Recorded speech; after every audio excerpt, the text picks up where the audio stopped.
Courier charges आपको courier काट रहा है, उसके ऊपर भी वो टैक्स काटेगा, उसके ऊपर भी वो एडवांस टैक्स लगेगा कि क्या ई कॉमर्स के ऊपर कोई नए टैक्सेस लगे हैं इस दफा? बिल्कुल भी नहीं, कोई भी नया टैक्स ई कॉमर्स के ऊपर डायरेक्टली नहीं लगा। मैं रिपीट कर रहा हूं, आप सबके लिए पूछ रहे हैं भाई कितना टैक्स लगा है, टैक्स लगा नहीं लगा, क्या सूरत हाल है, कितना लग रहा है, कोरियर कितने लगा, वो जो है ना जोश शराबत के अंदर बोल गए। इसके अलावा बिल के अंदर कहीं नहीं लिखा हुआ, सिर्फ 2% का जिक्र है, ये भी वो एडजस्टेबल है जो कि आप 18% के अंदर भी इसका कंफ्यूजन है। और कंफ्यूजन आती है क्योंकि बजट स्पीच की जो एक रवानगी में वो कुछ बोल गए, वो एक अलग चीज थी। ऑलरेडी ब्रांड दे रहे हैं, आप लोग दे रहे थे 18% पहले भी दे रहे थे, अभी दे रहे हैं। इसके अलावा इसे कैसे बचना है इसके भी रास्ते हम बताएंगे। उसके ऊपर इन्होंने 5% टैक्स फ्लैट लगा दिया थी। अच्छा, इसके बाद जो लोग यूट्यूब से पैसा कमा रहे हैं, फ्रीलांसर्स हैं, फाइवर से पैसा यार ये कमा रहे बजट हैं, पर्टिकुलर चित्र लगने चाहिए। पैरल है ये कोई और डिफरेंट कैटेगरी है, तो हर कैटेगरी पे ये अलग अलग है अप टू 3% तक। सोशल कॉमर्स कर रहे हैं, लाइव कॉमर्स चला रहे हैं, उनके पास ऑर्डर आता है, वो बाइकिया से भिजवाते हैं, या उसका टैक्स में कहाँ पे वो पार्क होकर फिर जो स्टार्टअप पाकिस्तान में सबसे बड़ी जो कंफ्यूजन क्रिएट हुई है वो स्टार्टअप पाकिस्तान के एक वो पोस्ट हुई जिस पर 18% टैक्स लगा दिया। टैक्सेशन जो इनकम टैक्स फाइल करेगा इन दी एंड वो उसमें इसको क्लेम कर सकते हैं, यानी उतनी अमाउंट का टैक्स वो कम फाइल करेगा। तो इनडायरेक्टली ये टैक्स है, डायरेक्ट टैक्स नहीं है, ये आप क्लेम कर सकते हैं। कैश फ्लो में आपको इशू है। जी अस्सलाम वालेकुम, उम्मीद है आप सब लोग ठीक ठाक होंगे, खैरियत से होंगे। आज एक स्पेशल सेशन है क्योंकि एक स्पेशल दिन है। पाकिस्तानी गवर्नमेंट की तरफ से ई कॉमर्स के ऊपर कुछ स्पेशल टैक्सेस लगाए गए हैं, जिसके हवाले से हम लोगों की आज की सिटिंग है। पशादर भाई, डायरेक्टली टू द पॉइंट के जो बजट है और स्पेशली ई कॉमर्स के ऊपर टैक्सेस लगाए हैं, तो इसके बारे में क्या देखते हुए आप, क्योंकि आप कल रात से इस चीज़ की रिपोर्टिंग भी कर रहे हैं और डिफरेंट कंटेंट भी क्रिएट कर रहे हैं, ब्लॉगिंग भी कर रहे हैं इन्हीं टॉपिक्स के ऊपर, तो क्या आपका ख्याल है क्या हो रहा है ई कॉमर्स इंडस्ट्री के साथ? जी जी, वैसे तो हमने अपना वीकली एक जो हमारा एपिसोड है उसको रिकॉर्ड करना था, लेकिन उसको साइड पे रख के आज इमरजेंसी के अंदर ये वीडियो बनाने पड़ रही है। क्योंकि उसकी रीजन ये है कि ऑलमोस्ट एवरी ग्रुप, हर ग्रुप के अंदर लोग पूछ रहे हैं भाई कितना टैक्स लगा है, टैक्स लगा नहीं लगा, क्या सूरत हाल है, कितना लग रहा है, कोरियर कितने लेगा। फिर जो स्टार्टअप पाकिस्तान में सबसे बड़ी जो कंफ्यूजन क्रिएट हुई है वो स्टार्टअप पाकिस्तान के एक वो पोस्ट हुई जिस पर 18% टैक्स लगा दिया थी उन्होंने। तो वो जैसी बात है हर बंदे के लिए एक स्टार्टअप पाकिस्तान है भी बड़ा क्रेडिबल रिसोर्स की, मतलब छोटे मोटे प्लेटफॉर्म से तो नहीं आया, तो उसके ऊपर काफी ज्यादा बहस चल रही है। फिर मैं भी काफी परेशान हो गया देखने के बाद कि यार इसमें कितना टैक्स लगा दिया, गवर्नमेंट की पागल तो नहीं होगी, क्योंकि 18% टैक्स तो ऑलरेडी रिटेलर्स दे रहे हैं, फिर 18% पे 18%, फिर वो कोरियर कलेक्ट कर रहा है, तो ये काफी ज्यादा कंफ्यूजन थी। तो हर एक ग्रुप में ऑलमोस्ट मैंने जितना हो सका मैंने कोशिश की है, हर ग्रुप के अंदर मैसेजेस किए हैं, लेकिन अभी भी बहुत ज्यादा कंफ्यूजन है। और जिस तरह आपने देखा डॉक्टर अफान साहब के भी मैसेज आपको आ रहे हैं, तो उसका मतलब यह है कि थिंक टैंक्स के अंदर भी इस वक्त कंफ्यूजन है। और कंफ्यूजन आती है क्योंकि बजट स्पीच की जो एक रवानगी में वो कुछ बोल गए, वो एक अलग चीज थी, डॉक्यूमेंट अलग कह रहा है, लेकिन देखिए आखिरी चीज होती है ना, वो वही बिल होता है जो आगे प्रेजेंट हुआ है जिसने अप्रूवल के लिए जाना है। तो हमने उस बिल का मुसविदा लेके और उसको बड़ी डिटेल के अंदर पढ़ा है। अगर आप लोग वो बिल की कॉपी लेना चाहते हैं तो हमारे पास इस वक्त ऑलरेडी वो मौजूद है, डिप्लॉयर्स की वेबसाइट पे हमने वहां पे डाल दिया। अच्छा, इसके अलावा हमने क्या किया कि हमने तमाम क्वेश्चंस जितने भी सवाल थे मुख्तलिफ ग्रुपों में आ रहे थे, मैंने कोशिश की कि उसकी समरी, क्योंकि मोर और लेस सेम थे, उन सब की एक समरी बना के कुछ 10 से 15 सवाल है उनको इकट्ठा किया है और हमने डिप्लॉयर्स की वेबसाइट पे बकायदा उसको सवाल जवाब इस तरह भी कर तो दिया। मैं सवाल पूछता हूँ, आप उसके जवाब दें, ज़्यादा आसानी रहेगी इस चीज़ में। अच्छा, सबसे पहला सवाल कि क्या ई कॉमर्स के ऊपर कोई नए टैक्सेस लगे हैं इस दफा? बिल्कुल भी नहीं, कोई भी नया टैक्स ई कॉमर्स के ऊपर डायरेक्टली नहीं लगा। मैं रिपीट कर रहा हूं आप सबके लिए, प्लीज इसको सुन ले, लिख ले, पढ़ ले। एज पर फाइनेंस बिल कोई भी डायरेक्टली नया ई कॉमर्स के ऊपर टैक्स नहीं लगा है। तो अब वो टैक्स क्या है, आपके सवाल आगे होंगे। अब पहला सवाल जो है उसमें कि जो 18% टैक्स की बात की जा रही है, ये जो 18% टैक्स है ना, देखें ये जो रिटेलर्स है ना ऑलरेडी वो 18% आपका जीएसटी दे रहे हैं। तो आप जब भी किसी ब्रांड की दुकान पे जाते हैं, आप गुलैमत, खाड़ी, स्टाइलो या दीगर अदर ब्रांड्स की तरफ, सफायर की तरफ वगैरह जहां भी जाएं, वो ऑलरेडी अपनी हर सेल पे 18% जीएसटी दे रहे हैं। वो जहां पे भी ई कॉमर्स की ट्रांजैक्शन होती है और एफबीआर के साथ इवन पॉज इंटीग्रेट हुए हैं, तो 18% टैक्स जा रहा है। अब प्रॉब्लम कहां पे आ रही है, क्यों शोर ज्यादा मच रहा है, वो ये है कि बहुत सारे ऐसे प्लेटफॉर्म्स हैं जिनसे 18% टैक्स नहीं क्लेम किया जा सकता। एफबीआर में जो एफबीआर के पॉज का इंटीग्रेटेड नहीं है, या वो ब्रांड्स या वो प्लेटफॉर्म या वो ऐसे ई कॉमर्स की दुकानें जो कि फिजिकल नहीं है, सिर्फ ऑनलाइन उनकी प्रेजेंस है, उनके ऊपर इसका इंपैक्ट आना स्टार्ट होगा। देखिए गवर्नमेंट ने इससे पहले कहीं भी ऑफिशियली अनाउंस नहीं किया हुआ था कि हर ई कॉमर्स ट्रांजैक्शन में 18% होगा। तो वो छोटे छोटे ब्रांड, वो छोटे छोटे लोग, वो लाइव कॉमर्स की डिफरेंट खातून जो कि सेशंस कर करके बेच रही होती थी, तो 18% टैक्स वहां से कलेक्ट ना हो सकता था, ना 18% उसमें लागू था। अब गवर्नमेंट ने साफ साफ कह दिया जी 18% टैक्स देना पड़ेगा, जीएसटी देना पड़ेगा, खवा वो रिटेलर्स की मद में हो या वो अदर ब्रांड्स हो, तो ई कॉमर्स पे 18% है। अब सवाल ये है कि यहाँ पे अभी भी ये जो इकोनॉमी है ना कि बड़ी अनडॉक्यूमेंटेड है। बहुत सारे अभी भी प्लेटफॉर्म ऐसे होंगे जो ये नहीं देंगे, क्योंकि आप नहीं ट्रेस कर सकते, आपको ये ट्रेस करना बहुत मुश्किल होगा। हाँ, यहाँ पे हमने एक चीज ये कोरियर जो है ये तमाम अपने ई कॉमर्स ट्रांजैक्शन सीओडी जो है और या जो भी डिलीवरी के लिए जाती है उस पर 18% टैक्स जो है वो कलेक्ट करेगा। तो अब एफबीआर क्या करेगा कि उन कुरियर पार्टनर्स के ऊपर स्क्रूटनी कर सकता है, वहां रेड कर सकता है, अगर अनलेस और अनटिल उन्होंने डिक्लेयर कर दिया कि ये शिपमेंट ई कॉमर्स ऑर्डर की शिपमेंट है और उस पर टैक्स नहीं जमा करवाया, तो वो उनको पकड़ सकते हैं। हाँ, अब आपकी कोरियर के साथ कैसी कोरियर उसको डिक्लेयर करता है, यानी यहाँ पता है उमर भाई होगा क्या। अब होगा ये कि वो खातून कहेगी कि अगर आपने खरीदना है तो 7,000 रुपए का, अगर आपने प्री पेमेंट करनी है, जैस कैश कर दे मुझे मेरे पर्सनल अकाउंट पे, तो ये मैं आपको 5,000 में दे दूंगी। तो ये होना स्टार्ट हो जाएगा। तो इससे प्री पेमेंट ज्यादा होगी, सीओडी की पेमेंट कम होगी और आपके कोरियर के साथ ताल्लुकात जो है वो आपको बताएंगे कि कितना टैक्स कलेक्ट करना है, कितना नहीं। तो again it will be on the radar, 100% collect नहीं होगा, लेकिन उन्होंने एक किस्म का तमाम ई कॉमर्स को जो कि नहीं आता था इस रडार के अंदर, उसको भी इस रडार में लाने की कोशिश की। ठीक है। अच्छा, नेक्स्ट चीज़ के एडवांस टैक्स क्या है एडवांस टैक्स और उसको कैलकुलेट कैसे करते हैं? अच्छा यार, ये जो एडवांस टैक्स है ना, ये बड़ा एक डिफरेंट फॉर्मेट है। अगर आप हमारे वेबसाइट पे जाएं तो हमने बकायदा रेफरेंस दिया हुआ है, हमने बकायदा पेज नंबर लिखा हुआ है कि 54 पेज नंबर है, 93 पेज नंबर है। तो 93 के अंदर उन्होंने बकायदा बताया है कि एडवांस इनकम टैक्स क्या है। 3 किस्म के हैं, 0.25, 1%, 2% और अप टू 3%। ये है अप टू 3% जो कि कुरियर कंपनी एडवांस में क्लेम करेगी। उम्र में जितने भी रिटेलर ब्रांड्स हैं ना, जितने भी ऑलरेडी रिटेलर ई कॉमर्स का बिजनेस कर रहे हैं, वो अपने इनकम पे 1.5% टैक्स देते हैं। EBITDA के बाद नीचे टैक्स आता है ना, प्रॉफिट बिफोर टैक्स वगैरह सारी, तो उसके ऊपर 1.5% टैक्स देते हैं। अब होगा ये कि कुरियर ऑलरेडी आपके बिहाफ पे वो जो भी अमाउंट होगी उसका 0.25% डिपेंड करता है कैटेगरी और वैल्यू पे। 10,000 से नीचे है तो एक 0.25% है, 10,000 से 20,000 के दरमियान है तो 1% है, एंड देन 3% है, और इसी तरीके से प्रोडक्ट की नेचर के ऊपर जिस तरह इस पर डिपेंड कर रहा है और प्रोडक्ट की वैल्यू पे डिपेंड कर रहा है। तो अब जो कैटेगरी है आपकी क्लोथिंग की और शूज वगैरह की, अपैरल की जो कि बड़ी कैटेगरी है, वो आती है अराउंड कोई 2% तक। तो अगर उसके ऊपर कोई परचेज कर रहा है तो वो 2% additional income tax with hold करेगा। आपके सिर्फ कैश फ्लो में मसला है। सिर्फ अगर 100 रुपए में से पहले आपको वो अपने चार्जेस वगैरह काट के और 90 रुपए लेक्स सपोज दे देते थे, 10 रुपए के चार्जेस होते थे, तो अब वो आपको 89 रुपीज दे देगा। यानी कि फर्दर 1% काट लेगा, या जो भी उसकी अमाउंट की परसेंटेज बनती है वो आपको वो अमाउंट काट लेगा। तो जो कैश फ्लो का तो इशू है ना, वो आएगा। और ब्रांड एनुअल अपनी जब फाइल करेगा ना, अपनी टैक्सेशन जो इनकम टैक्स फाइल करेगा इन दी एंड, वो उसमें इसको क्लेम कर सकते हैं, यानी उतनी अमाउंट का टैक्स वो कम फाइल करेगा। तो इनडायरेक्टली ये टैक्स है, डायरेक्ट टैक्स नहीं है, ये आप क्लेम कर सकते हैं। कैश फ्लो में आपको इशू आएगा, लेकिन वो जो आपने साल के एंड में फाइल करना था वो आपने ऑलरेडी इतनी अमाउंट को आप कम करके फाइल कर देंगे। तो ये बेसिकली एडवांस इनकम टैक्स है, जो कि 2 हिस्सों में डिपेंड करता है। एक प्रोडक्ट की अमाउंट, ऑर्डर की अमाउंट, और दूसरा प्रोडक्ट की नेचर, वो किस कैटेगरी में है, वो इलेक्ट्रॉनिक गुड है, वो जो है आपका कोई अपैरल है या कोई और डिफरेंट कैटेगरी है, तो हर कैटेगरी पे ये अलग अलग है अप टू 3% तक। ठीक है। अच्छा, AIT जो है बेसिकली आपका Advance advance income tax, tax, बिल्कुल। अब ये कस्टमर एंड के ऊपर मूव होगा या ये सेलर एंड के ऊपर जी, रहेगा? बिल्कुल, ये पार कहाँ पे होगा? एग्जैक्टली, ये भी बड़ी कंफ्यूजन थी कि लोग समझ रहे थे कि ये कस्टमर, यानी कि उमर भाई अगर फॉर एग्जांपल कहीं पे शॉप करते हैं तो उसके भी हाथ पे आप हेल्ड कर रहे होंगे, वो कुरियर वाला हेल्ड कर रहा होगा। ऐसा नहीं है भाई, हम नहीं देख सकते किस किस बंदे का आप हेल्ड करोगे, हालांकि कस्टमर का नहीं है। ये बेसिकली उस मर्चेंट, उस सेलर, उस ब्रांड का है जिसने 1.5% इनकम टैक्स अपनी इनकम पे साल के एंड में फाइल करना था, उसमें से ये एडवांस के अंदर लेते जा रहे हैं, और ये एडजस्टेबल होगा आपका इन दी एंड आपकी फाइनल सेटलमेंट में। अब यहाँ पे ना एक प्रॉब्लम है उमर भाई, जो कि बहुत बड़ी प्रॉब्लम है। चले आपने ये कर दिया, ठीक है, समझ आ गई, एंड में भी करवाना है, पहले भी करवाना है, लेकिन यार वो ब्रांड्स जो कि फॉर एग्जांपल नहीं थे, ग्रे स्ट्रक्चर के अंदर थे, उनको प्रॉब्लम होने वाली है। दूसरी प्रॉब्लम ये है कि यार कुरियर से तो हमारी अपनी फाइनेंशियल रिकंसिलिएशन नहीं हो रही होती, रॉन्ग वेट कैलकुलेट होता है, उनके सिस्टम इतने ज्यादा एडवांस नहीं है, कोई बैंकिंग सिस्टम नहीं है यार। जहां तक बैंक की बात ही ना कि बैंक कलेक्ट कर रहा है ऑनलाइन पेमेंट में, समझ आती है यार। सीओडी पे आपने कुरियर को लगा दिया, कुरियर के सिस्टम इतने एडवांस नहीं है, उनके डिलीवरी सिस्टम इतने एडवांस नहीं है। अब वो क्या, वो पूरे डिपार्टमेंट बिठाए, सेटअप बिठाए, वो पूरे लोग बिठाए। अब बकायदा ये किया गया, और इसके अलावा ये भी बता दिया गया कि आपने डाटा शेयर करना है, वो किसी भी ब्रांड का डाटा किसी कुरियर से मंगवा लेंगे। यहाँ पे भी प्रॉब्लम होगी यार कि लेट्स सपोज एक ब्रांड है, वो टीसीएस से भी काम करे, लेपर्ड से भी काम करे, कॉलकुरियर से भी काम करे। एज पर टीसीएस वो ठीक है, आपने वहां रेट किया, उनके ब्रांड की जो इन्फॉर्मेशन निकलवाई, वो हो सकता है 1/3 ऑफ द ऑर्डर्स हो, तो आप वहां पे भी इसको स्क्रूटिनाइज नहीं कर सकेंगे।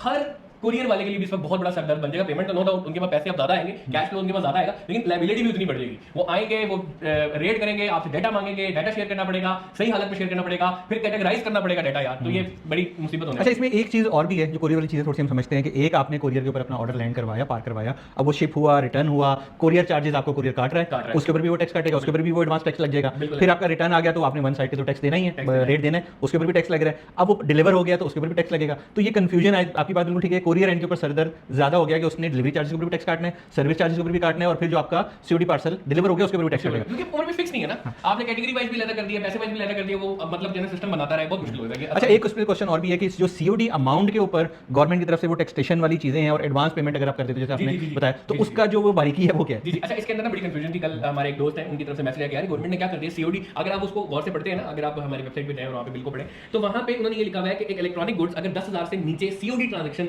पे वो लेता है तो उसको जो टैक्स पड़ेगा वो 0.25% है। अगर यही चीज वो ऑनलाइन से लेता तो 1% है। तो उसने कहा यार ये देखो, ऑनलाइन से पे करे, कार्ड से पे करे तो 1% ठुकेगा और 0.25 ठुकेगा सीओडी, तो लोग तो कैसे करेंगे? इसके अंदर एक थोड़ी सी बारीकी है, वो बारीकी ये है कि भाई कोई भी इलेक्ट्रॉनिक गुड्स जो है ना वो 10,000 से नीचे की नहीं होती। मोबाइल है, आपका एसी है, फ्रिज है, टीवी है, वो सब भाई 20,000 से ऊपर ही है। तो जब आप उसको कंसीडर करते हैं ना तो उसकी वैल्यू 0.25 है, जो कि फिर आपका कैश से भी सस्ता पड़ जाता है। तो ये एक इसके अंदर बारीकी है जो कि नोट करने वाली है कि जब आप कैटेगरी वाइज देखते हैं ना तो आपका जो अपैरल वाली कैटेगरी उसमें भी आप सस्ते हैं, वो 2% आप 1% है, और जो इलेक्ट्रॉनिक्स वाली है उसमें भी आप सस्ते हैं, क्योंकि 10,000 से नीचे तो कोई इलेक्ट्रॉनिक्स होती ही नहीं है और लोग लेते नहीं है। तो इस वजह से वो देखने में ऐसा लग रहा है कि फायदेमंद है, लेकिन असल में फायदेमंद ठीक है। अच्छा, जितनी मार्केट प्लेसेस हैं इनके बारे में भी एक अफवाह है, रूमर ये है कि फाइलर हजरात सिर्फ वहाँ पे मर्चेंट बनेंगे, नॉन फाइलर को अब सांस लेने की परमिशन भी नहीं मिलनी। उमर भाई बहुत सख्त किस्म की स्क्रूटनी कर दी है, यकीन माने जो मार्केट प्लेसेस से दराज हो गया जिस तरह और अदर मार्केट प्लेस, उनके लिए बहुत सख्ती कर दी है। अब कोई भी मर्चेंट ऐसा नहीं होगा जो कि फाइलर ना हो और आप उसको अलाउ करते दराज से बेचेंगे। आपका दराज से बेचना, you need to be a filer, एक चीज। दूसरी, दराज विल मेक श्योर कि वो सारा रिकॉर्ड रखेगा उसका और वो आपसे शेयर करेगा सेल के।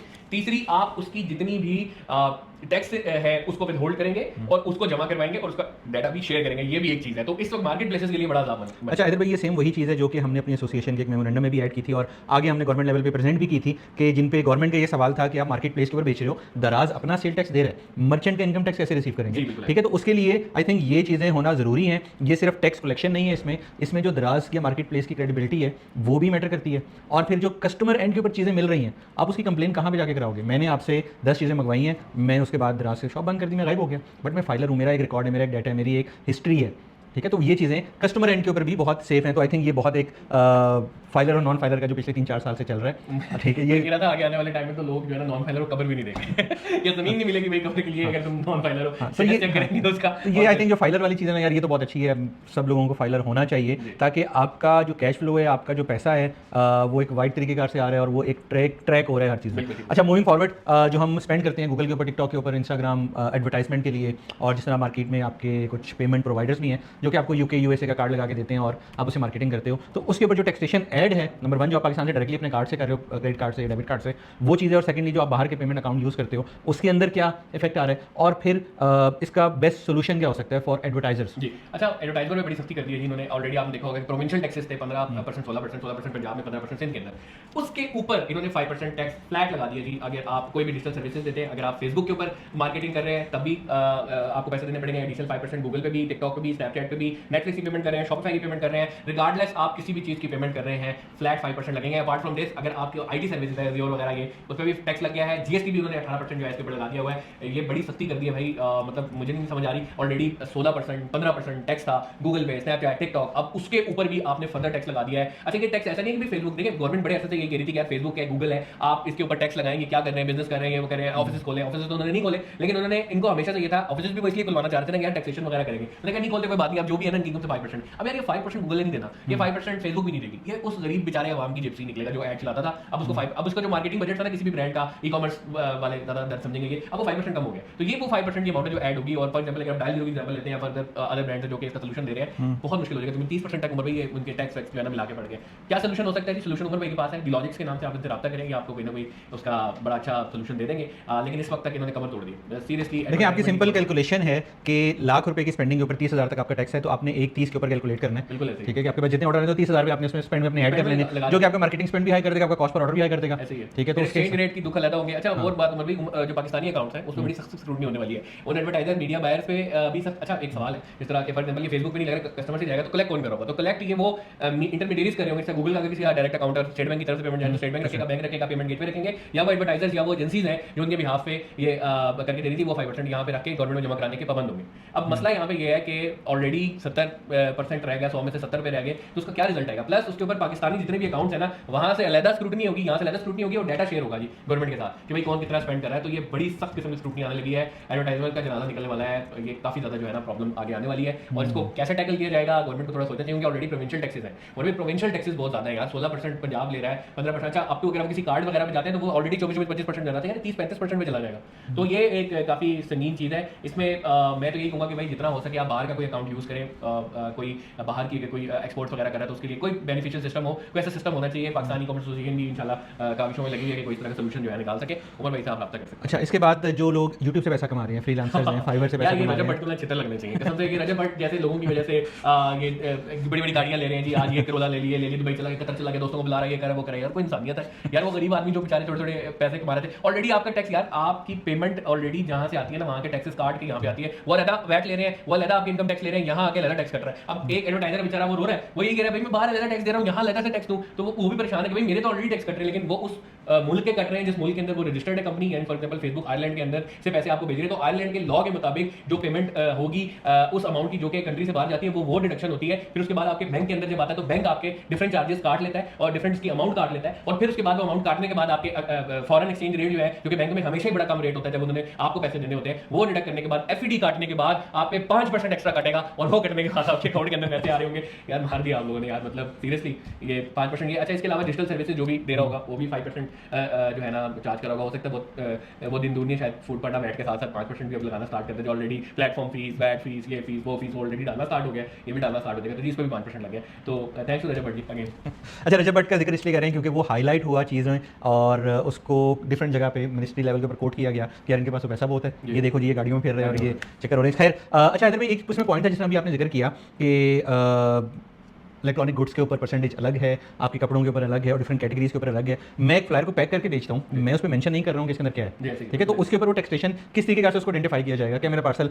या एक पार्सल को खोल के देखा जाएगा यार इसमें क्या है, कितना टैक्स लगाना है, तो उसको कैटेगराइज कैसे किया जाएगा? ठीक है, तो नो डाउट एक सरदर्द होगा कुरियर के लिए, ब्रांड्स के लिए भी, आईटी के लिए बड़ा काम बढ़ जाएगा। लेकिन मुझे जो इस वक्त दो आसान तरीके लग रहे हैं। एक ये है कि शॉपिफाई के अंदर बाय डिफॉल्ट, जिनके पास शॉपिफाई है, मेजेंटो है, उनके पास बाय डिफॉल्ट एक कॉलम होता है जिसमें आप प्रोडक्ट की नेचर दे सकते हैं। फिर अगर आप कोई थर्ड पार्टी प्लेटफॉर्म यूज कर रहे हैं, जैसे यूनिटी रिटेल है जिनको है, तो आप तो कह सकते हैं कि जब आप एपीआई से डाटा पास ऑन कर रहे होते हैं तो ये एक पार्टिकुलर कॉलम भी आपने बीच में पास ऑन करना है, या वो जो वेब बुक से आप डाटा फेच कर रहे होते हैं तो वो भी आप उसके अंदर डाल सकते हैं। तो ब्रांड्स बता सकते हैं कि हमारी ये कैटेगरी है। कोरियर ये कर सकता है, जल्दी जो हो सकता है, उनके देखिए 1 जुलाई से तो टैक्स लगना स्टार्ट हो जाने, तो जल्दी ये हो सकता है कि कोरियर अपने पास जितने भी मर्चेंट्स हैं उनकी कैटेगरी बना ले। फॉर एग्जांपल अगर स्टाइलो है तो वो शूज अपैरल में आता है, गुलैमत है, आपका सैफायर है, बीस्ट्री है, उन सबकी कैटेगरी बना लेगा यार ये वाली कैटेगरी है। तो उसको जब वो already by default category assign कर देगा ना, तो उस पर उसके लिए आसान होगा कि यार मुझे इसका इतना ही परसेंट काटना है। तो ये भी एक जो है चेक लगाया जा सकता है। बट इसमें ऑब्वियसली थोड़ी सी 2 नंबर भी ऐड होगी। जिस तरह हम डीएचएल से बाहर पार्सल भेजते हैं तो हमेशा उसके ऊपर गिफ्ट लिखा जाता है, ठीक है, वो गोरे परेशान होते हैं पाकिस्तान से इतने गिफ्ट क्यों आ वो रहे हैं। वैल्यू भी कम कर दी है, 5,000 से 500 रुपए ड्रास्टिक कट हो गया। पहले आपको 5,000 रुपए तक अलाउ था कि आप एक्सपोर्ट कर सकते हैं, जिसमें अब उसमें 500 रुपए हो गए। की बेनिफिट ले सकते हैं, वो भी उन्होंने खत्म अच्छा, जो लोकली जिस तरह हम बात कर रहे थे यार, एसएमईज हैं या छोटे लोग जो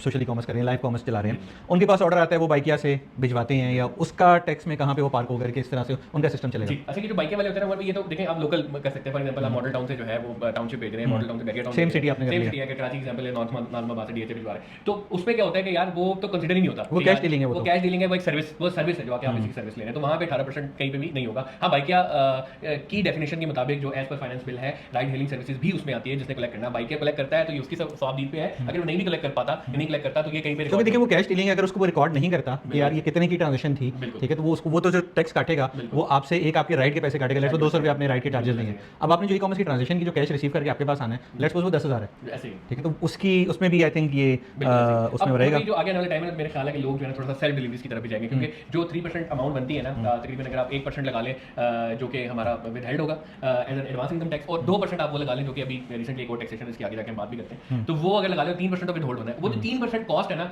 अगर आप 20 राइडर भी रखते हैं ना, तो 1/3 70,000 रुपये एक की सैलरी रखें, 20 राइडर रखें, तो तब भी 1/3 की कॉस्ट बनती है जो आपने 3% विदहोल्ड करवाना है। तो अब मुझे लगता है कि लोग जो है ना सेल्फ डिलीवरीज की तरफ जाएंगे, उससे आपका रिटर्न भी कम होगा, कंट्रोल ज़्यादा होगा, कैश कंट्रोल में होगा, और ये टैक्सेशन वाली अदाब से भी आप बच सकते हैं। ठीक है। अच्छा, एक पॉइंट और था ये राइडर वाले की, जिसमें मैं राइडर को कहता हूँ यार आते हुए ना ये 10 चीज़ें और खरीदते लेके आना, ठीक है, अब उसकी भी कैश डीलिंग हो रही है, तो वो भी पार्क नहीं होगी। मैं इसको ई कॉमर्स की ट्रांजैक्शन अगेन नहीं कहूंगा, क्योंकि as per definition and the financial bill तो उन्होंने बकायदा बता दिया वो D2C वेबसाइट्स को उस जगह से जो लेता है। अब आपने बाइकिया वाले होगा, बाइकिया वाला दुकान पे गया तो जब वो कोई चीज़ खरीद रहे हैं ऑलरेडी जीएसटी उसके ऊपर लगा हुआ है, तो हाँ सर्विस पे आपको 5% जरूर वो चार्ज कर सकते हैं, ये जो आपने डिजिटल सर्विस में से लिए तो 5% कर सकता हूँ, बट अगेन अच्छा, एक चीज़ जो आप क्लियर कर चुके, बट एज अ क्वेश्चन इसको हम अलग से एक आइडेंटिफाई इसको करेंगे कि क्या कोरियर आपका एडवांस 18% का टैक्स चार्ज करेगा या ब्रांड को चार्ज होगा? ये वो पोस्ट है जो हर जगह फैली हुई, 18%। ओ भाई 18% टैक्स ऑलरेडी ब्रांड दे रहे हैं, आप लोग दे रहे थे 18% पहले भी दे रहे थे, अभी दे रहे हैं। इसके अलावा इसे कैसे बचना है इसके भी रास्ते हम बताएंगे इंशाल्लाह, वी आर हियर, आप उनसे कंसल्ट कर सकते हैं, हम आपको तरीके बहुत बताएंगे, लेकिन कोई एडिशनल 18% नहीं है। इससे पहले क्या होता था, जो मार्केट प्लेसेस है ना, वो प्लेटफॉर्म्स उनके जो कि एक्टिव टैक्स पेयर लिस्ट में नहीं आते थे, उसका 1% टैक्स जो है ना सेल्स टैक्स विद होल्ड करते थे। अब उन्होंने ये कर दिया है कि डेफिनेशन ऑफ मार्केट प्लेसेस हटा दी, ऑल द वेबसाइट D2C वगैरह सब कुछ उसने बीच में डाल दिए। कोई भी ऐसा प्लेटफॉर्म जिससे वो चीज़ खरीदता है तो कोरियर उसकी अप टू 2% यानी 2% तक उसकी अमाउंट सेल्स टैक्स की विद होल्ड करेगा। 2%, 18% आपने ऑलरेडी जमा करवाने थे, 2% उसने विदहोल्ड कर लिए हैं, 16% आप जमा कराएंगे, 2% इनके सर्टिफिकेट के साथ करेंगे, तो टोटल आपका 18% होगा। Again not a direct tax, but indirectly ये है कि आपकी पेमेंट विदहोल्ड होगी और आपको वो 2% कम मिलेगी। ऐसा नहीं है कि 18% लगा दिया भाईजान, पूरे फाइनेंस बिल में कहीं नहीं लिखा हुआ। मुझे समझ नहीं आती कि स्टार्टअप पाकिस्तान ने कहां से निकाला है। हाँ, कहां से निकाला है ये फिर मैंने देखा कहां से निकाला है। वो जो जब तकरीर कर रहे थे ना, तो वो भावनाओं में थोड़ा सा बह के उन्होंने बता दिया कि हम ई कॉमर्स को 18% टैक्स लगा रहे हैं, उसकी वजह ये है कि हमने मुसावी करना है बाकी बिजनेस भी। डेफिनेटली दुकान से खरीद रहे हैं उनको टैक्स है, तो उनको लग रहा था ई कॉमर्स पर टैक्स नहीं है, लेकिन ये वो जो है ना जोश खिताबत के अंदर बोल गए। इसके अलावा बिल के अंदर कहीं नहीं लिखा हुआ, सिर्फ इस 2% का जिक्र है। ये भी वो एडजस्टेबल है जो कि आप 18% में कर सकते हैं, नथिंग लाइक दैट। ठीक है भाई, आई थिंक हमारे बहुत सारे क्वेश्चन जो हैं वो रिजॉल्व हो चुके हैं। ये कुछ क्वेश्चन थे जो कि ग्रुप पे चल रहे थे, जिसके ऊपर लोग कॉल भी कर रहे थे या जिस पे बात भी कर रहे थे। तो आई थिंक आप लोगों को बहुत क्लैरिटी मिल चुकी है इसके ऊपर। फर्दर थोड़ी सी बस मैं इसको कंक्लूड करूंगा कि हमारी एसोसिएशन पाकिस्तानी होम एसोसिएशन इसके ऊपर बड़ा सख्ती से काम कर रही है। हमने आज 9:30 बजे रिटेल जन एसोसिएशन का मैं बहुत ज़्यादा शुक्रगुजार हूँ जिसने मिलकर ये स्टेप उठाया। संध्यार साहब का बहुत ज़्यादा शुक्रिया अदा करते हैं कि जिन्होंने इसको स्टेप उठाया। बाकायदा ग्रुप्स बन चुके हैं, हम लोग इसके ऊपर काफ़ी सख्त स्टांस ले रहे हैं। आज हमने टाइम नहीं किया, एक दिन के अंदर रात को कॉल रखे और अगले दिन हमने इसके ऊपर बाकायदा काम करके और बाकायदा हम इस पर लाइव सेशंस भी करेंगे। आप लोगों की जो भड़ास है निकालें और हमने कोशिश ये की है कि जितने हमारे पास प्रोफेशनल्स हैं, मार्केट प्लेयर्स हैं, लीडर्स हैं, उनको अटैच करें, जिसमें साकिब इज़ार साहब भी हैं, जिसमें असम जारी वो इनिशिएट करें इसको, ज़ीशान ज़ीफ और ज़ीशान जो है वो हैं, जी से ज्वेलरी, डॉक्टर अफान साहब हैं, मुख्तलिफ लोगों को हमने इकट्ठा किया है। कोरियर वाले भी हैं, ब्रांड ऑनर्स भी हैं, मार्केट प्लेस के लोग भी हैं, इसके अलावा सर्विस प्रोवाइडर्स भी हैं, यूट्यूबर और जो टिकटॉकर्स हैं उनको भी हमने ऐड किया जो कि एक अच्छे लेवल के ऊपर काम कर रहे हैं, ताकि सबका एक हम फीडबैक ले सकें कि उनको इस बिल से क्या हर्डल्स फील हो रही हैं। कि देखें, अगर आप इतने टैक्सेस लगा रहे हैं उस चीज़ के ऊपर, तो आपकी जो SMEs हैं वो सबसे ज़्यादा हिट हो रही है। ठीक है, तो हमें उन लोगों को ग्रो करना है, हमें उन लोगों के लिए आसानियाँ पैदा करनी है। कंफ्यूजन बहुत है भाई, मतलब वो पिक्चर क्लियर नहीं हो रही है, वो चीज़ लोगों को समझ में नहीं आ रही है। जिस तरह 18% की बात थी, तो मुझे आज काफ़ी मैसेज आया ना कि मैंने सुबह इस चीज़ को आपके साथ डिस्कस किया था, बट मुझे काफ़ी सारे मैसेज मैंने 18% टैक्स हमने 18% टैक्स लग गया। बाकी आप deployers.pk की वेबसाइट पे जाएं, न्यूज़ एंड अपडेट का एक पोर्शन है, वहाँ पे हम रेगुलरली अपडेट कर रहे हैं। तो ये पूरा जो ब्लॉग है, ये पूरी जो पॉडकास्ट है, ये हमने एज इट इज़ वहाँ पे क्वेश्चन आंसर के साथ पब्लिश कर दी है with reference with the original draft of that summary. आप उसको डाउनलोड कर लें, उसको रिव्यू करें, तो आपको बेटर अंडरस्टैंडिंग हो सके। ठीक है, थैंक यू। और बस लास्टली जी मैं यही कहूँगा कि हम एक्शन ले रहे हैं और कहने का मकसद ये कि यार टैक्सेस लगे। देखें, गवर्नमेंट से गलती सिर्फ ये होगी कि उसने सब कुछ एक ही दफ़ा में लगा दिया। आहिस्ता करना चाहिए था। 3 साल से बात हो रही है लेकिन उनको समझ नहीं, उन्होंने इकट्ठा सब कुछ लगा दिया। तो प्रॉब्लम है, टैक्सेस होंगे, ऐसा नहीं है कि हम आगे टैक्स खत्म करा देंगे, नहीं, टैक्सेस होंगे, लेकिन यार कुछ थोड़ा सा जरा फॉर्मलाइज तरीके से, सही तरीके से लगे ताकि आप लोगों को भी फायदा हो और गवर्नमेंट को भी फायदा हो। इसमें इंशाल्लाह कोई विन-विन सिचुएशन निकालें। थैंक यू, अल्लाह हाफ़िज़।